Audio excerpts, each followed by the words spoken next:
E aí, galera, beleza? Como é que vocês estão? Paulo Mercedes aqui. Hoje a gente vai dar uma olhada aqui num tópico, né? Uma pergunta que foi feita em um dos grupos aí de elétrica que eu ando pelo Facebook.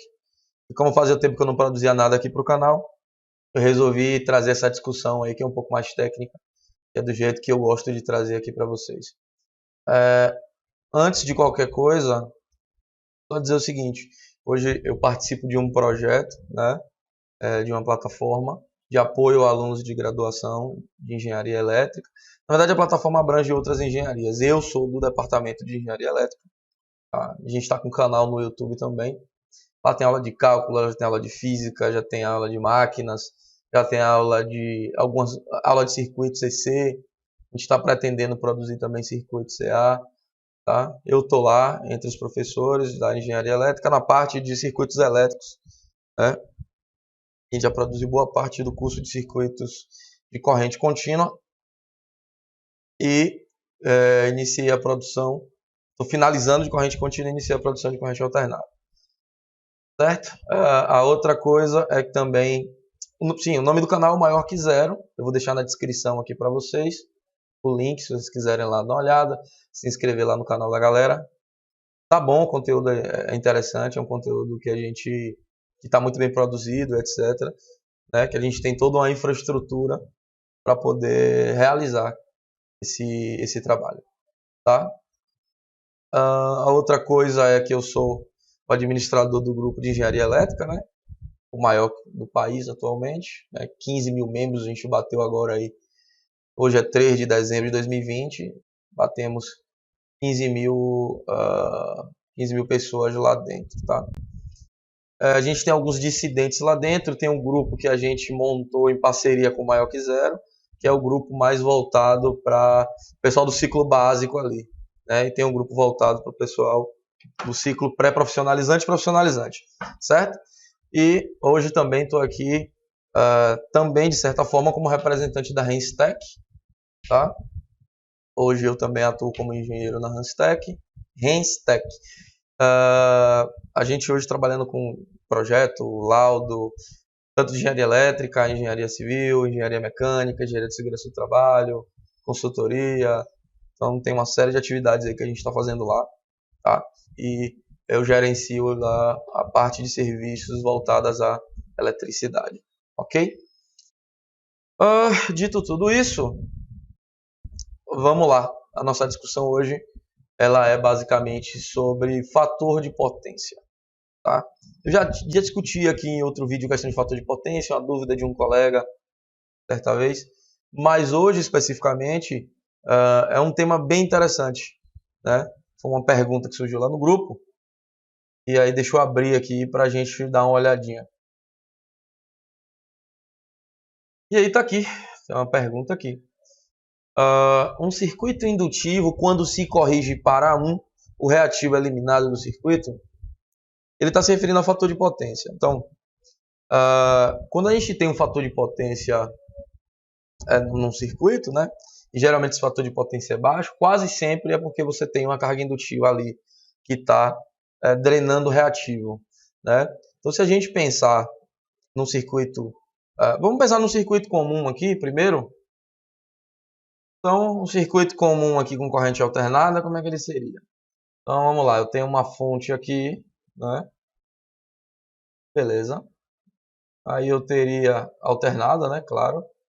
Aí eu teria o resistor que representaria aí as perdas no cabo, né? Pela resistência do cabo.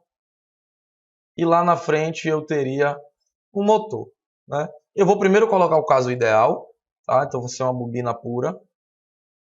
Então aqui vem o caso ideal, o caso do motor, está representado por esse indutor aqui. Na vida real a gente sabe que tem uma resistência em série com ele aqui, que é a resistência que faz parte aí do seu do próprio fio, né? Que compõe a bobina. Além de você ter essa resistência, se a gente for desenhar circuito exatamente como ele é, você tem uma pequena capacitância séria, você tem essa resistência, tem outros elementos ali, não vai ser tão bonitinho assim. Mas vamos trabalhar com o mundo ideal e das aproximações aqui, nesse primeiro momento, tá? Então, vamos supor que esse cara aqui ele tenha, por exemplo, sei lá, vou botar aqui, J10 ohms. Esse aqui é um indutor, né? Beleza. Quando eu alimento esse indutor, eu tenho um fluxo de corrente elétrica aqui, está alimentando ele. Eu vou dar um nome aqui, dar uns números aqui também. Vamos colocar aqui, vai, facilitar a nossa vida aí na hora de fazer conta, né? E vou colocar essa fonte aqui, vou botar,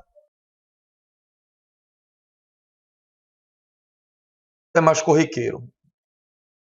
Então, vamos supor que a gente fez essa ligação aqui, e aí vamos olhar só para uma fase aqui, estudar só uma fase. Vamos esquecer se isso é um motor trifásico, do que é que se trata. Isso aí não interessa para a gente nesse momento. Beleza. A partir daí, o que a gente sabe? A gente sabe que a impedância total desse circuito, né, tem um corte aqui para descer um pouco, para a minha imagem não atrapalhar ali a visão. É 1 mais J10. Beleza, essa é a impedância. Se eu quisesse saber a corrente elétrica nesse cara, seria I igual a 380 dividido por 1 mais J10. Aí o que a gente faz? A gente transforma esse cara aqui, ó, tira ele da forma retangular e coloca ele na forma polar para facilitar a nossa vida. Então, vou fazer isso aqui. Calculador aqui. Então, eu tenho 1 mais 100 raiz 10,05, né? E faz sentido ser isso, alguma coisa nessa ordem, porque o próprio o 10 ali ele é muito maior do que 1, né? Então faz sentido ser 10,05.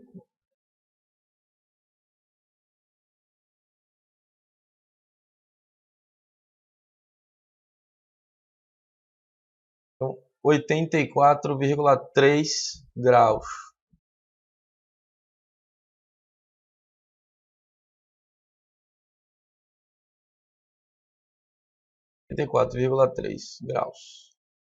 Beleza. Ao fazer ali 380 dividido por 10,05, tem 37,81.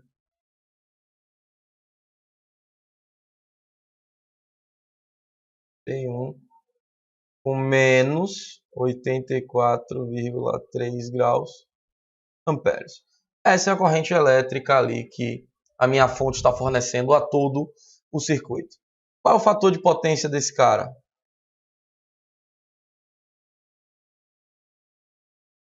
O fator de potência é cosseno do ângulo. Então, o fator de potência está bem baixo, aproximado para 0,01.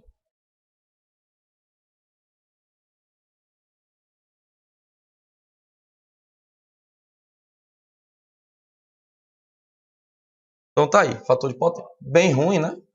Péssimo, na verdade. Claro, porque eu estou considerando o ideal, uma bobina razoavelmente grande. Beleza. Agora, para eu corrigir esse fator de potência, eu preciso de um capacitor cuja capacitância iguale a reatância, e a reatância capacitiva iguale a reatância indutiva, né? Então, como é que seria aqui? Então, venho, coloco aqui, ó, um capacitor em paralelo, um banco de capacitores, mas estou pensando na capacitância equivalente. E eu calcularei esse capacitor. Se eu quero trazer o reativo, se eu quero trazer o fator de potência para 1, eu tenho que igualar. Então, o que é que eu vou ter aqui? Menos J10 ohms, certo? Então, aqui é a minha reatância capacitiva. E aí que vem a grande jogada. O que acontece aqui nesse caso, então? A partir de agora, qual é a impedância que a gente tem? Aí a gente precisa associar esses caras aqui, ó. eu preciso associar eles em paralelo, né? Para fazer sentido isso aqui. Então vamos fazer aqui no cantinho. O paralelo daqueles dois caras ali daria o seguinte, ó. Eu tenho menos J10 paralelo com o J10. Lembrando também que na vida real, isso daqui não vai ser completamente ideal e tem que considerar as resistências. E é por isso que você nunca vai ter o paralelismo ali, nunca vai ser perfeito, você nunca vai ter uma ressonância perfeita em paralelo, tá? Nem em série também, mas aqui é o caso aqui é em paralelo, vocês vão entender o que eu estou falando já já. Eu vou considerar todo mundo ideal. E aí eu tenho o seguinte, ó, menos J10 vezes J10 dividido pela soma dos dois. Só que menos J10 mais J10 dá o quê? 0. E aqui que mora o grande problema. A partir desse momento, o que, que vai acontecer? O meu denominador sendo 0, ele vai jogar essa fração minha para tender a infinito se a gente pensar em termos de limite. Certo? Ou seja, significa que a impedância desse ramo aqui, do ponto de vista dessa fonte, certo? Significa que essa impedância é infinita. Ou seja, que esse ramo não existe para a fonte. Então a fonte enxerga isso aí dessa forma aqui, ó.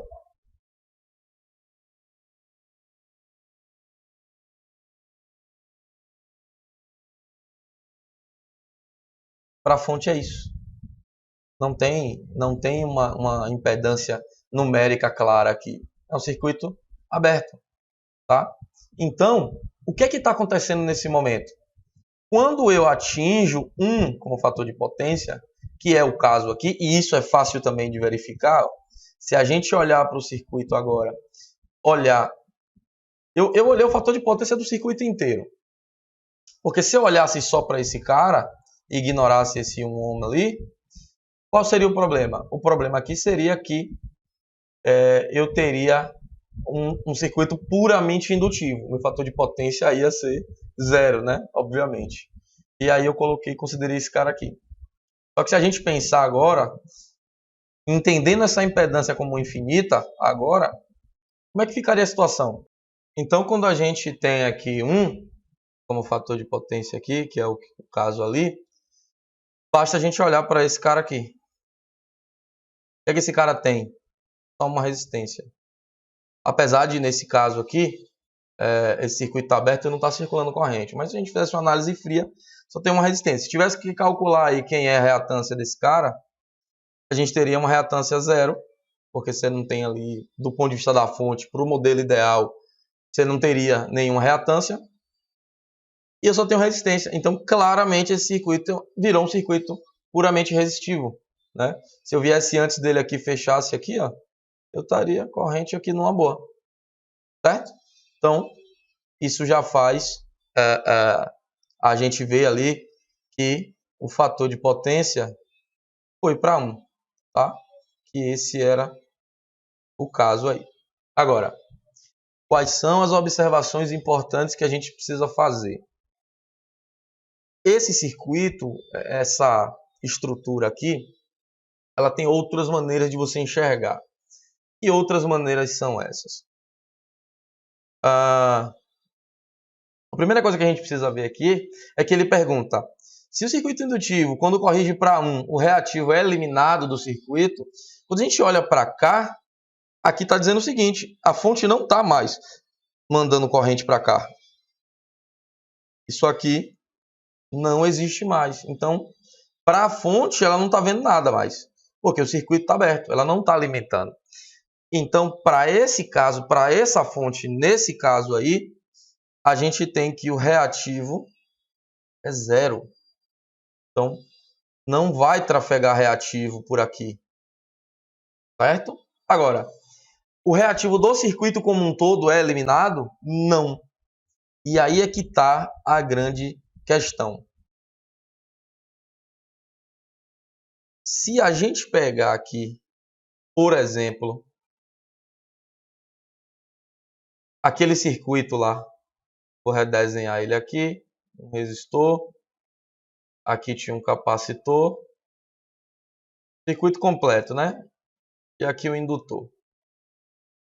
Quando eles têm o mesmo número, significa que eles estão em ressonância, tá? E aqui, nesse caso, a ressonância paralela. Tem a ressonância série, né? Que é quando você tem um indutor e um capacitor em série ali. E aí você tem uma ressonância, do ponto de vista físico, a verdadeira ressonância é essa daqui, tá? Aqui a gente chama de antirressonante. Por quê?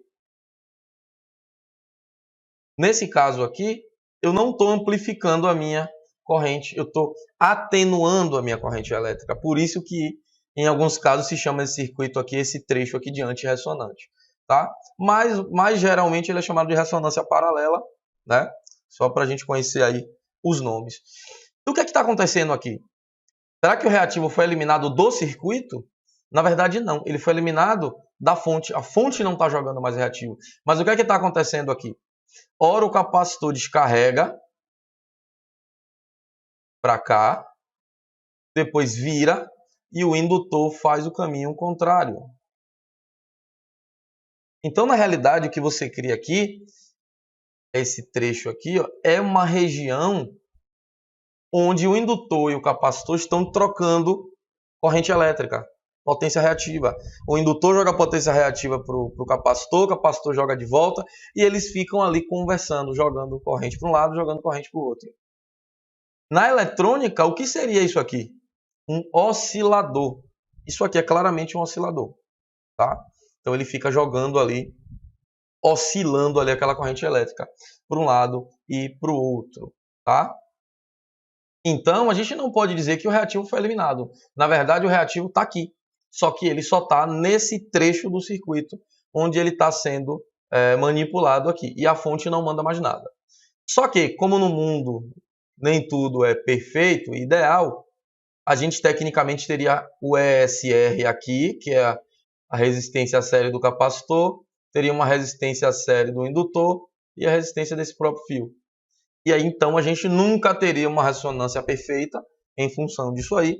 E se eu deixar esse cara oscilando, cada oscilação dessa corrente armazenada ali, dessa corrente que vai ser, essa potência aqui, energia, né?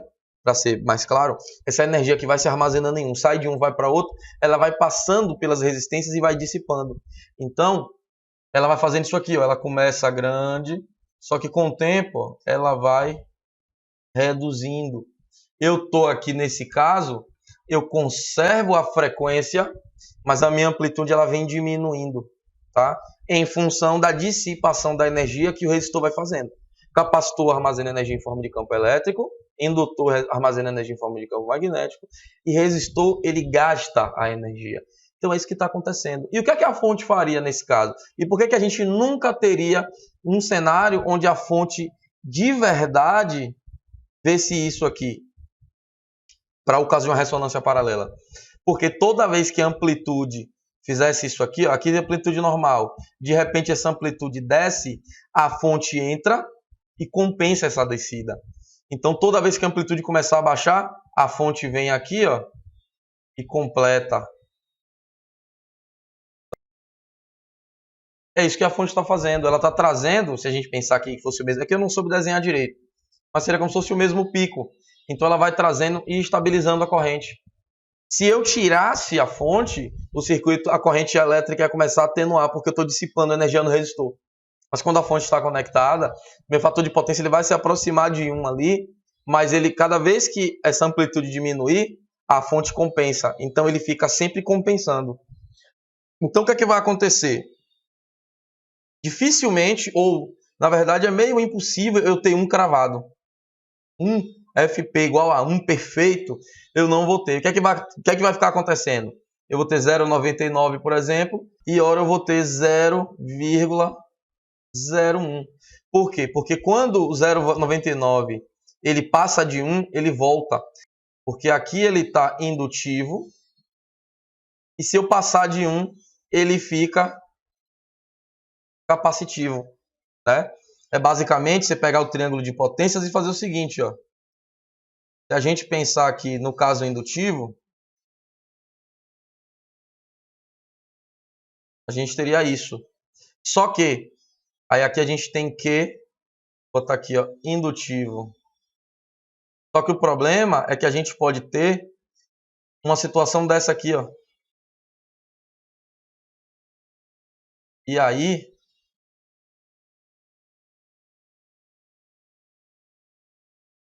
e aqui eu vou ter o que? Levemente capacitivo. Por que isso acontece? O triângulo inverteu. Essa parte do triângulo aqui, ó, ela veio para o lado de cá. Por quê? Porque esse aqui é o valor da reatância indutiva. Só que quando ele inverte, que ele faz isso aqui, por exemplo, aqui é a capacitiva. Ou seja, o fator de potência ele oscila entre 0 e 1. Quando você chega em 1, ele zera de novo e vai 0. Só que ele nunca vai ser perfeitamente 1, porque você sempre vai ter perda associada. E ele nunca vai ser perfeitamente 0, porque não tem como existir um circuito sem nenhum resistor. Tá? Então ele sempre vai ficar oscilando nesses pontos aí. Ok? Bom, então era mais ou menos isso que eu queria explanar aqui, né? Acho que a pergunta está respondida. Eu já tinha respondido essa pergunta num comentário no próprio grupo. E aí resolvi fazer em vídeo aqui, porque eu acho que o tema é legal para a gente poder discutir. Então a gente viu aí o conceito de ressonância, a gente viu aí um oscilador, a gente viu isso do ponto de vista do fator de potência, né? Bom, então é isso. Acho que a dúvida está ali claramente respondida, acredito eu. Posso fazer depois uma simulação, alguma outra coisa. É que esse vídeo foi feito completamente sem planejamento. Eu vi lá a dúvida e achei interessante que seria legal fazer um vídeo para mostrar alguns conceitos ali. E aí foi o que deu para fazer nesse tempo. Beleza? Então um abraço aí a todos e até a próxima aula. Ou até o próximo vídeo, né? Tô acostumado lá com o canal Maior que Zero.